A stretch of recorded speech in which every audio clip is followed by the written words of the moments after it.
Cumprimentar aqui o professor Demerval Saviani, que é um prazer tê-lo aqui essa noite. Cumprimentar a cada professor com um abraço fraterno. Gostaria de estar justificando a presença do professor Demerval. Não é apenas porque é um emérito professor da Unicamp, mas pelo que ele representa no estudo da educação. Trazê-lo ao iniciar este fórum significa trazer o estudo da história da educação. É pensar nos fundamentos da educação. Não acreditamos que uma educação possa ser de qualidade social sem que tenhamos professores formados com os fundamentos importantes da educação. Se queremos resultados, precisamos também pensar não só pragmaticamente.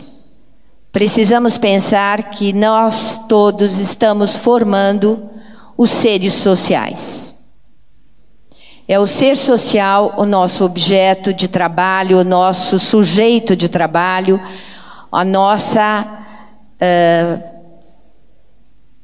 o nosso trabalho do dia a dia, e é aquele a quem a sociedade terá para sua participação. Esse sujeito, esse ser social a ser formado pelos professores, precisarão ter conhecimentos importantes da sociedade, da ciência humana, da ciência natural, da língua, da matemática, mas também valores que possam sustentar uma sociedade. Precisam ter conhecimentos e formas de participação para que façam suas escolhas, para que saibam dirigir uma nação. Formamos dirigentes todos os dias. Alguns serão dirigentes, outros participarão de outras formas, mas o nosso objetivo tem que ser formar esses dirigentes. Trazer o professor Demerval é trazer um pouco da história, porque a história não é apenas o conhecimento do passado, mas é o conhecimento do movimento que a sociedade fez. Quando conhecemos a história, sabemos qual é o movimento que a sociedade fez e podemos traçar o movimento do futuro. Por isso o professor Demerval está aqui, com a palavra e sobre os aplausos da plateia.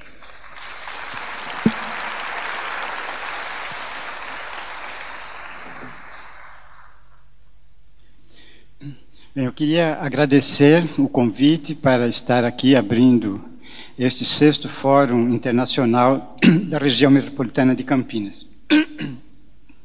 Como se trata de uma região metropolitana que congrega 19 municípios, eu fiquei pensando como é que eu trataria do tema geral, né? O Plano Nacional de Educação e as perspectivas para a educação brasileira. E me pareceu que convém tratar desse tema considerando o problema das municipalidades no âmbito da questão federativa.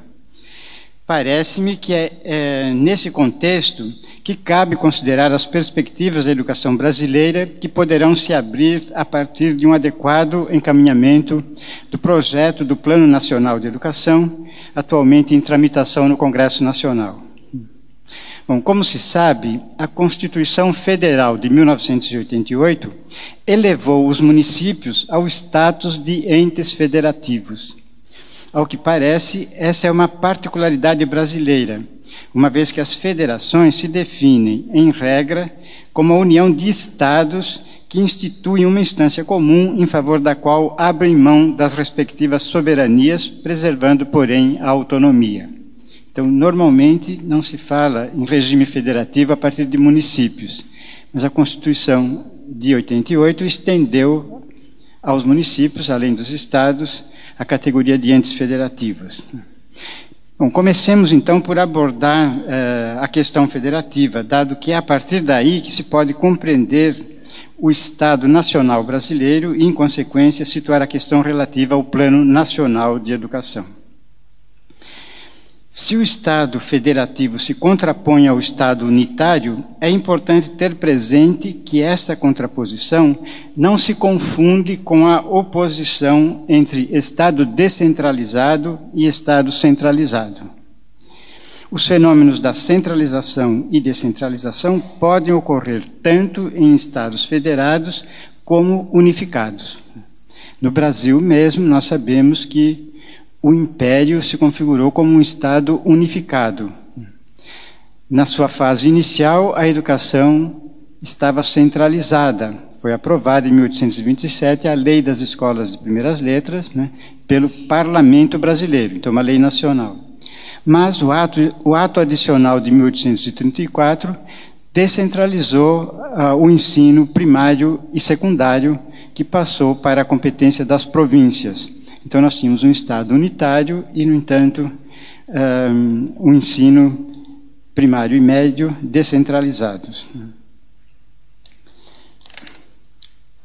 Portanto, o que distingue o Estado federado do não federado não é o fato de atuar pela via da descentralização ou da centralização.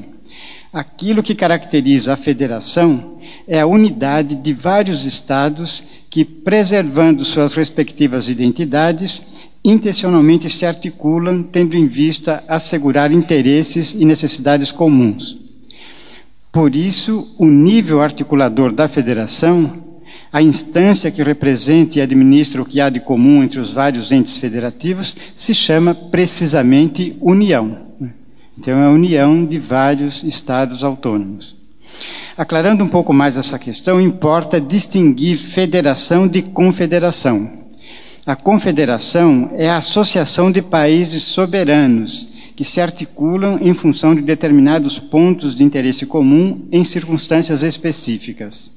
Já a federação é a união estável e permanente de Estados autônomos, mas não soberanos.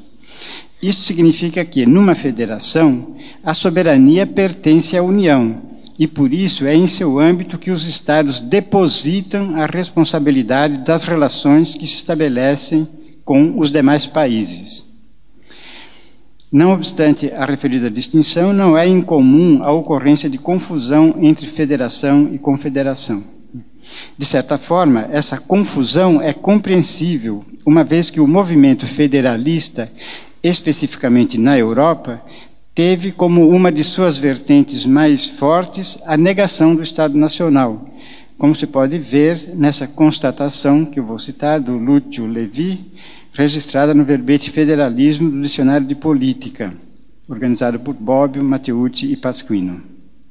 Diz aqui o Lúcio Levi: de fato, do ponto de vista histórico, as determinações positivas da teoria do federalismo foram se esclarecendo através da experiência da negação da divisão do gênero humano em estados soberanos. E já que essa divisão se manifestou numa forma mais aguda na Europa das nações, historicamente o federalismo se tem definido como negação do Estado nacional. Então, essa é uma circunstância específica, né? Na verdade, a federação é a união de Estados nacionais. Ora, isto que ocorreu na Europa se deu porque, do ponto de vista federalista, postula-se a transformação das nações europeias de Estados soberanos em unidades autônomas, mas integrantes de uma federação europeia, que seria, esta sim, portadora do atributo de soberania. Trata-se, então, de negar os Estados nacionais soberanos, confederados ou não, para afirmar a existência de Estados autônomos federados. Então, negar um Estado nacional soberano na Europa, né, seja ele confederado ou não, para afirmar a existência de Estados autônomos federados. Então, o grande ideal do federalismo europeu é a constituição de uma federação europeia, né? Está se caminhando nessa direção, mas não se chegou ainda lá.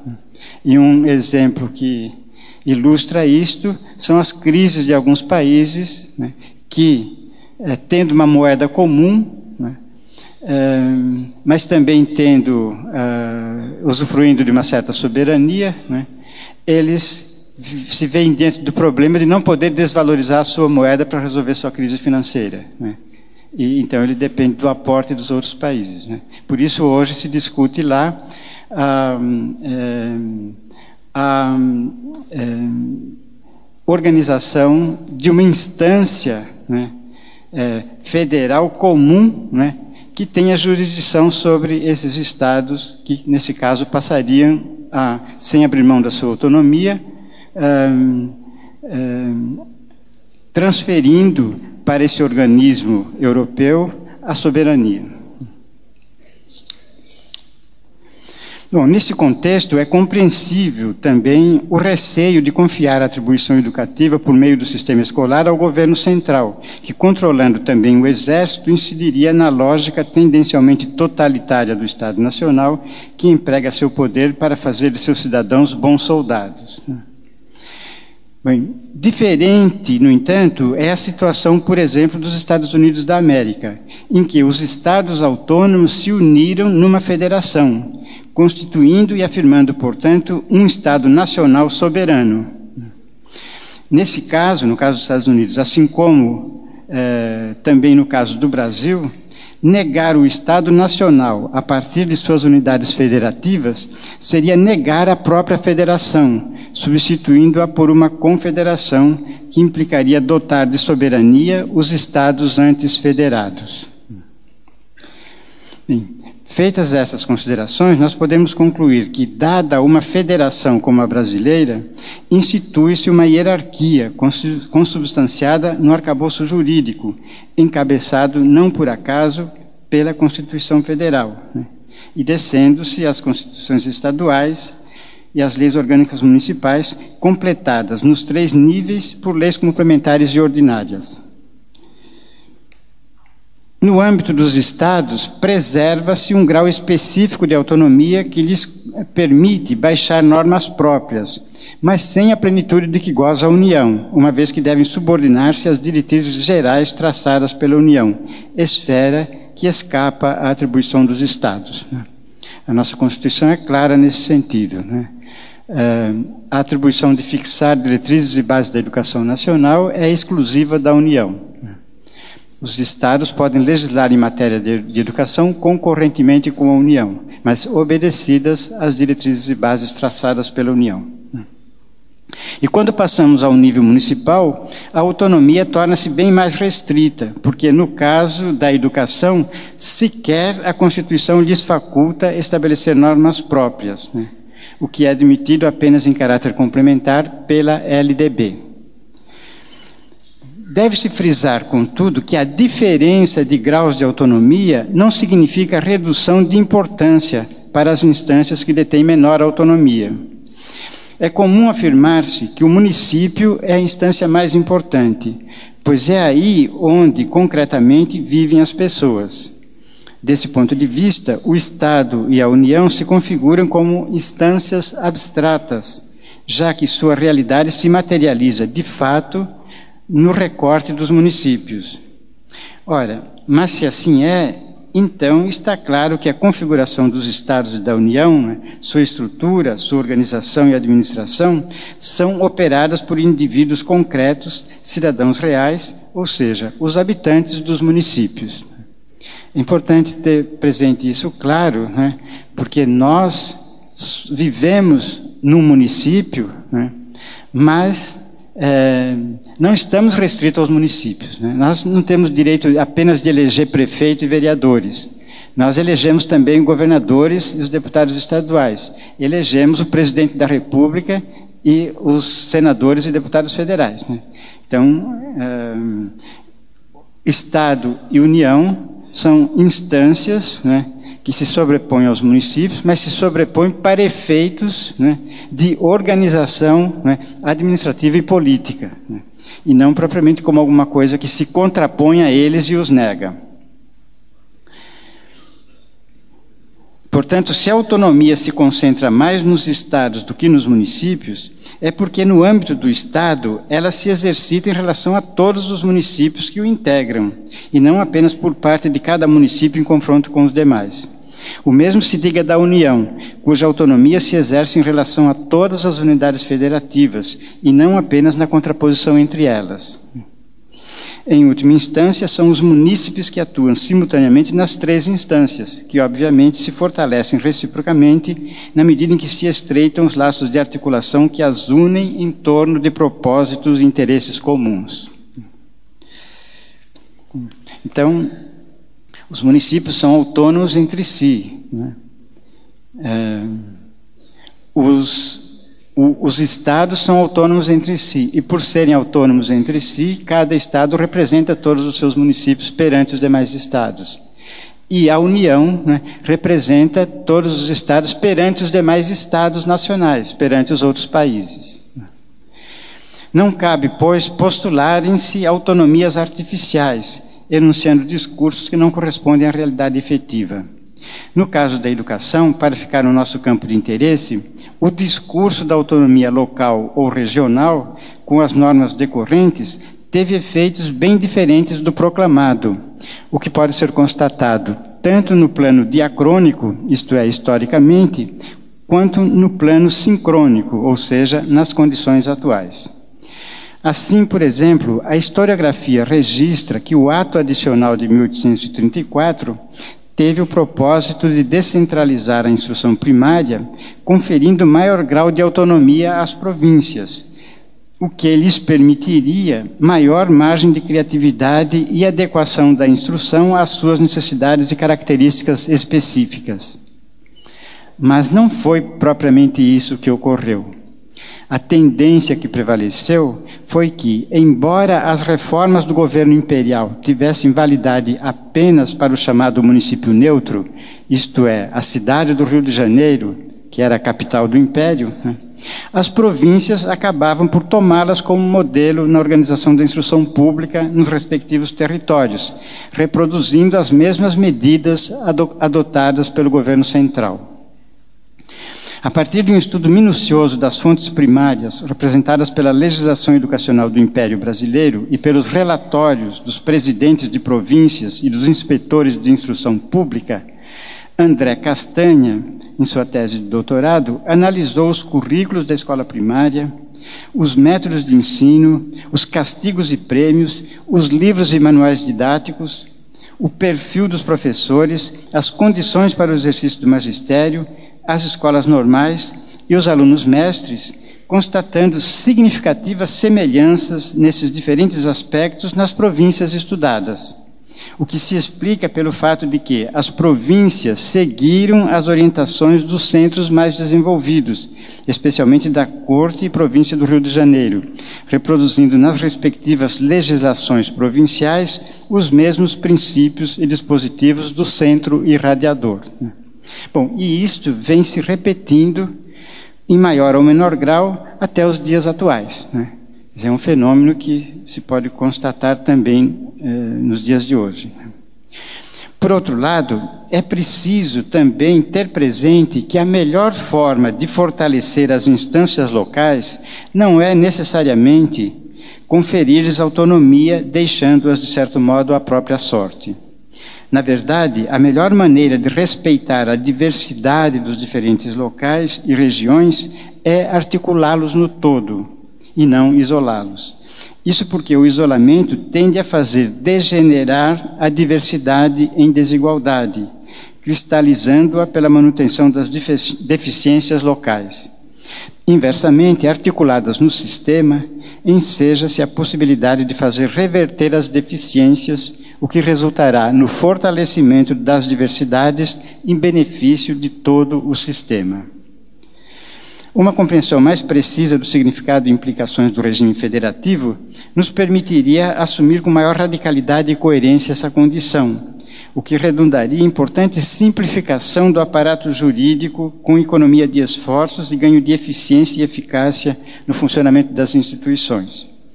Assim, seria dispensável que cada Estado devesse elaborar as respectivas constituições, repetindo tudo o que lhe compete acatar da Constituição Federal, né, acrescentando-lhe as normas específicas. Como membros da federação, é deles, isto é, dos estados, a Constituição Federal. Então, a Constituição Federal não é de um ente abstrato lá, a União, né? A Constituição Federal é dos estados, porque os estados, né, compõem a federação. A federação não existe fora dos estados, né? E são os representantes dos estados que votam a Constituição. E, portanto, quando a Constituição é aprovada, ela vale para todos os estados, mas não porque se impõe a eles, mas porque foi a decisão, né, compartilhada, negociada de todos os membros que participaram da sua elaboração.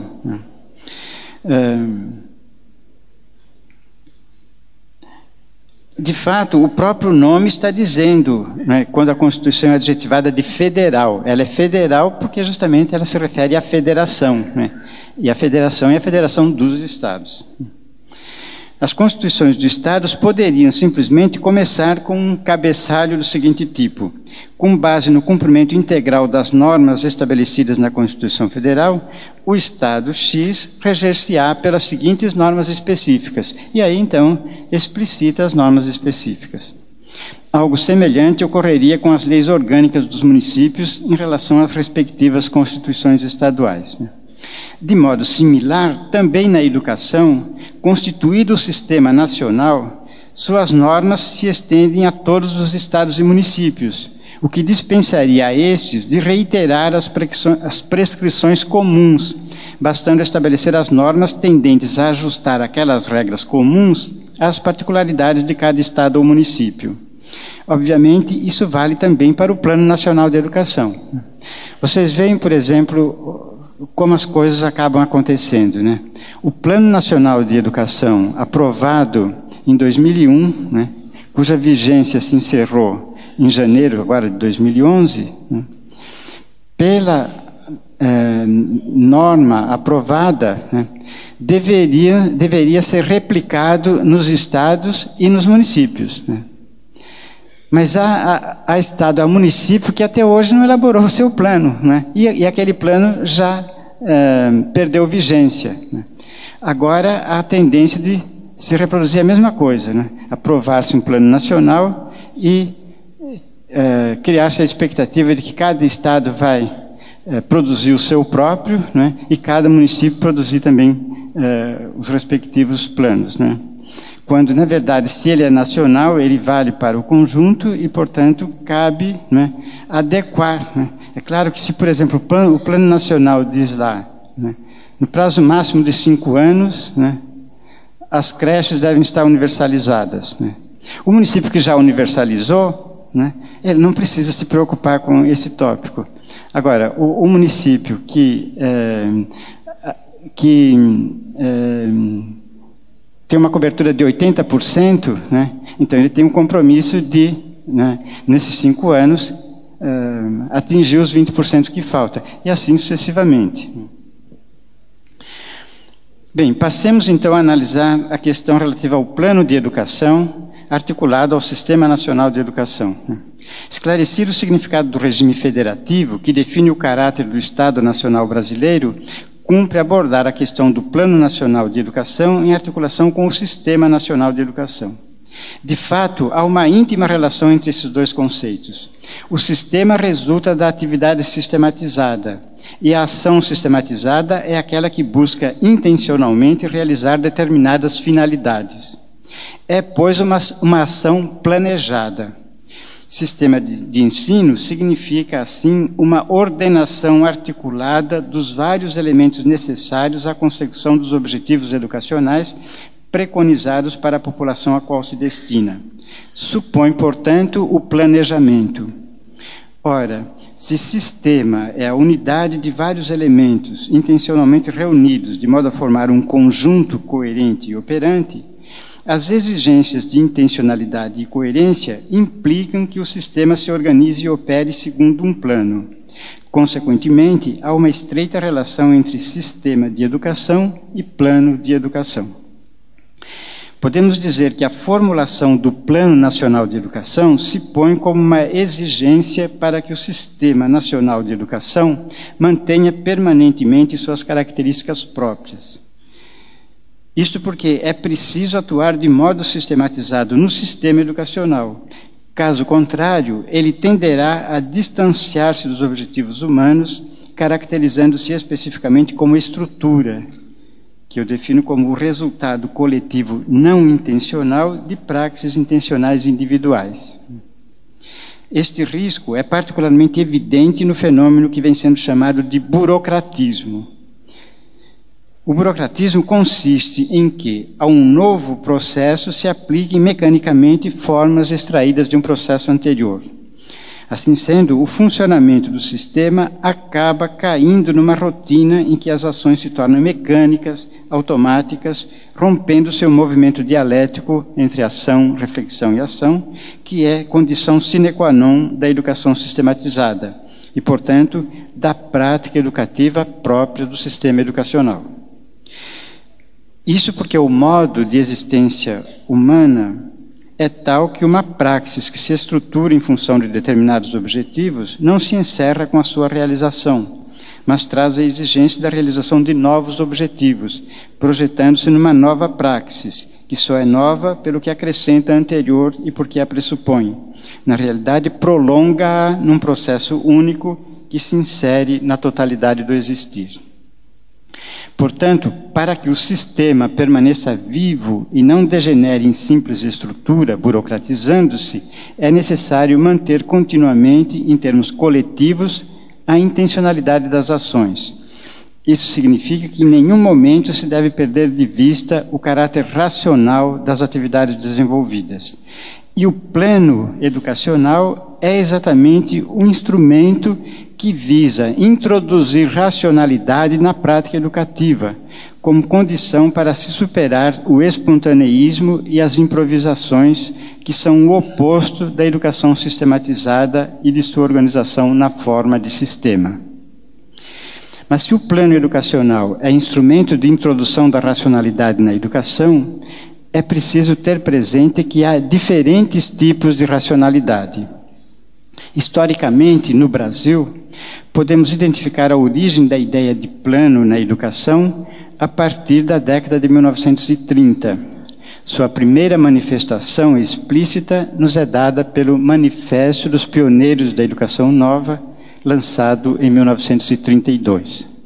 O conceito de plano no âmbito do manifesto assume o sentido de instrumento de introdução da racionalidade científica no campo da educação, em consonância com o ideário escolanovista, para o qual, cito aqui a passagem do manifesto, diz ele: os trabalhos científicos no ramo da educação já nos faziam sentir em toda a sua força reconstrutora o axioma de que se pode ser tão científico no estudo e na resolução dos problemas educativos como nos da engenharia e das finanças.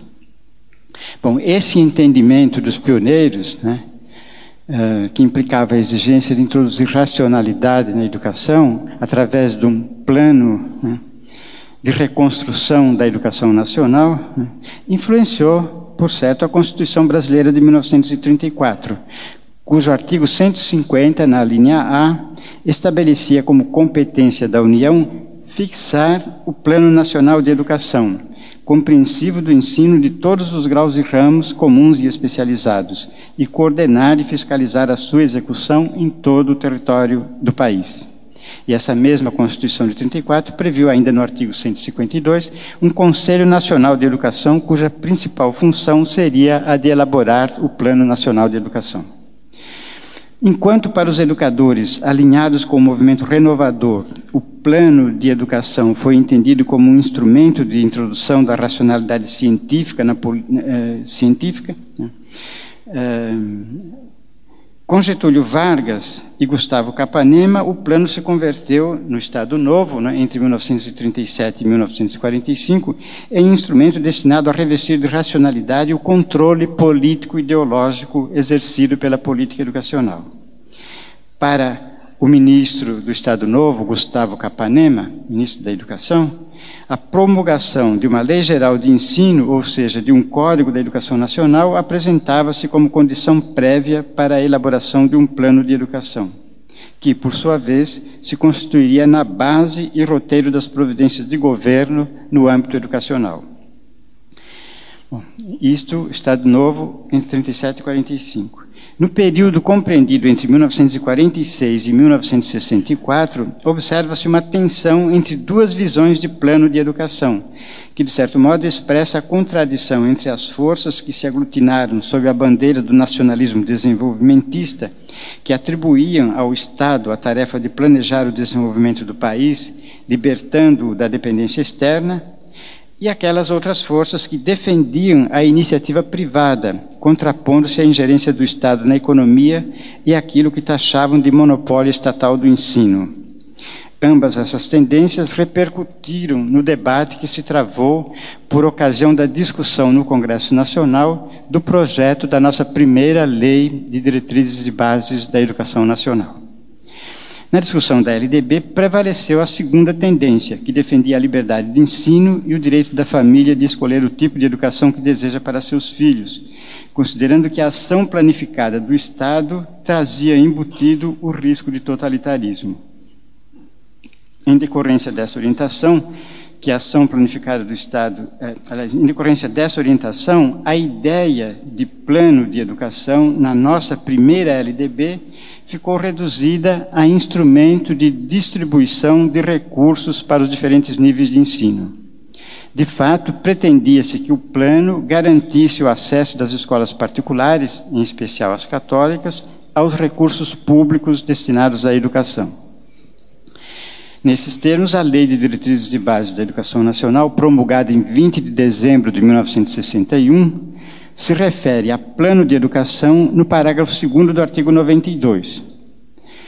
Ali, após estabelecer que com 9/10 dos recursos federais destinados à educação serão constituídos em parcelas iguais o Fundo Nacional do Ensino Primário, o Fundo Nacional do Ensino Médio e o Fundo Nacional do Ensino Superior, o parágrafo 2º determina que o Conselho Federal de Educação elaborará, para execução em prazo determinado, o plano de educação referente a cada um desses três fundos. Bom, designado para relatar o Plano Nacional de Educação no Conselho Federal de Educação, Anísio Teixeira esclareceu o sentido do preceito legal e arquitetou um procedimento engenhoso para a distribuição dos recursos, detalhando no que se refere ao plano do Fundo Nacional do Ensino Primário. E foi esse procedimento, elaborado por Anísio Teixeira, que inspirou a criação, em 1996, do Fundo de Manutenção e Desenvolvimento do Ensino Fundamental e de Valorização do Magistério, o Fundef.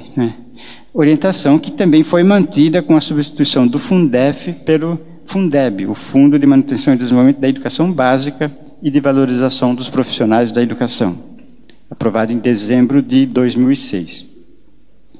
Bom, a partir de 1964, no decorrer do regime militar, o protagonismo no âmbito do planejamento educacional se transferiu dos educadores para os tecnocratas, o que, em termos organizacionais, se expressou na subordinação do Ministério da Educação ao Ministério do Planejamento, cujos corpos dirigente e técnico eram, via de regra, oriundos da área de formação correspondente às ciências econômicas.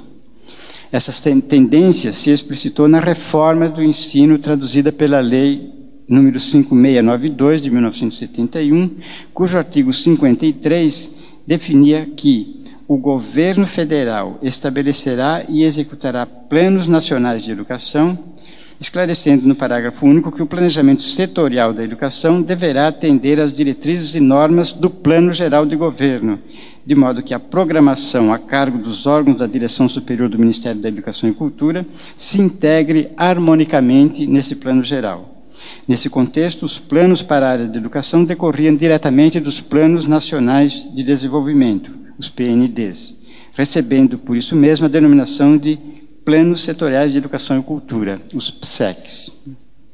Bem, com o advento da nova república, passou-se de uma estratégia de formulação de políticas, planejamento e gestão tecnocrática, concentrada no topo da pirâmide no governo autoritário, para o polo oposto da fragmentação e do descontrole, justificado pela descentralização, mas imposto e mantido por mecanismos também autoritários. Já o último Plano Nacional de Educação, que vigorou até 9 de janeiro deste ano de 2011, resultou de duas propostas.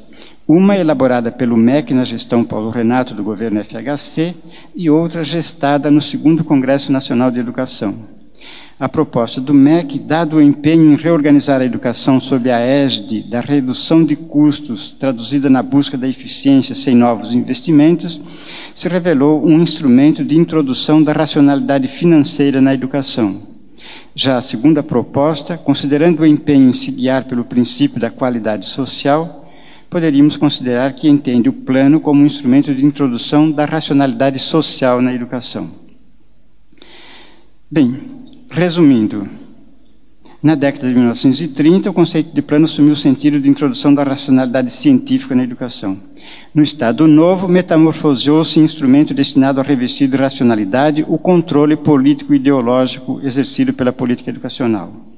Com a LDB de 1961, se converteu em instrumento de viabilização da racionalidade distributiva dos recursos educacionais. No regime militar, se caracterizou como instrumento de introdução da racionalidade tecnocrática na educação. Na Nova República, sua marca foi o democratismo, com o que a ideia de introduzir pelo plano uma espécie de racionalidade democrática se revestiu de ambiguidades. Finalmente, na era FHC, o plano se transformou em instrumento de introdução da racionalidade financeira na educação. Bem, feito esse esforço histórico, passemos então a tratar do atual projeto do Plano Nacional de Educação. Pelo exposto, podemos considerar que sistema e plano interagem na forma de ação e dependência recíprocas. O plano supõe e depende do sistema. Supõe o sistema porque as metas definidas no plano decorrem do diagnóstico efetuado sobre o funcionamento do sistema. E depende do sistema para a realização das metas propostas. O sistema, por sua vez, também supõe e depende igualmente do plano, pois é por ele, pelo plano, que o sistema se constitui como tal, e é dele que emanam as metas e os meios que orientam e asseguram o funcionamento do sistema. No contexto atual da educação brasileira, essa articulação entre Sistema Nacional e Plano Nacional de Educação se manifestou no tema central da Conferência Nacional de Educação, a CONAE, que se realizou no finalzinho de março e nos primeiros dias de abril do ano passado. Em que pese o objetivo de articulação, é possível constatar que, enquanto a questão do Sistema Nacional ainda se encontra nebulosa e um tanto indefinida, em relação ao Plano Nacional de Educação se avançou bem mais, já que dispomos de um projeto encaminhado ao Congresso Nacional definindo o PNE que deverá vigorar nos próximos 10 anos. Então, a questão do sistema, que a meu ver é fundamental, ainda está um tanto nebulosa. Eu vou fazer uma referência depois à frente a isso. Bom, quanto ao novo projeto de Plano Nacional de Educação, aparentemente esse novo projeto avançou em relação ao anterior, pois teria sido concebido como uma estrutura bem mais enxuta, já que em lugar das 295 metas do PNE aprovado em janeiro de 2001, o atual projeto concentra-se em 20 metas. No entanto, numa observação mais atenta, verificamos que esse enxugamento é apenas aparente, porque, de fato, as 20 metas se desdobram em 175 estratégias, que operam como submetas específicas em relação às 20 metas de caráter geral. Poder-se dizer que, mesmo assim, há um ganho significativo, já que o foco está posto em 20 metas centrais, ficando em segundo plano seu desdobramento em estratégias ou metas específicas. Mas essa observação é igualmente apenas aparente, pois no plano anterior nós também tínhamos o foco posto nos grandes setores da educação, que, ao fim e ao cabo, correspondem às 20 metas gerais do projeto atual. As metas do plano anterior se distribuíam por 11 setores, que são os seguintes: educação infantil, ensino fundamental, ensino médio, educação superior, educação de jovens e adultos, educação à distância e tecnologia educacional, educação tecnológica e formação profissional, educação especial, educação indígena, magistério da educação básica e financiamento da educação. Financiamento e gestão da educação. Na verdade, as 20 metas do novo plano giram em torno desses setores, funcionando as estratégias como metas específicas equivalentes às metas que se desdobram, em que se desdobram os 11 setores referidos. Se não, vejamos. No projeto do novo plano, a